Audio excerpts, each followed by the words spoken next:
Les amis, ce que vous voyez là, c'est un pétrolier qui a été détruit dans le détroit d'Ormuz par l'Iran. Et ça, c'est le début de la crise économique qui va nous arriver en pleine gueule, que tu sois en France ou que tu sois n'importe où dans le monde. La crise économique, elle va toucher tout le monde.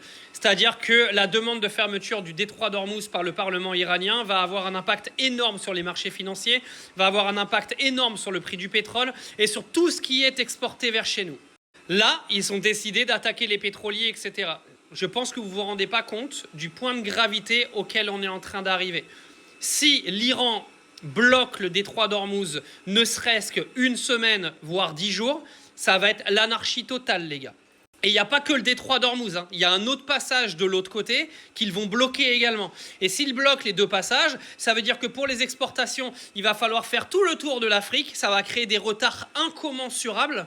Et bien sûr, une inflation qui va exploser littéralement. Donc ce que vous voyez est extrêmement grave. Arrêtez de prendre cette guerre pour un jeu. Arrêtez de croire que ce qui se passe à Dubaï est une bonne nouvelle parce que vous avez 3 attardées d'influenceuses qui ont donné une image catastrophique de Dubaï. Parce que ce qui va vous arriver dans la gueule bientôt sur vos comptes en banque et avec votre pouvoir d'achat, vous allez vite regretter de vous être marré.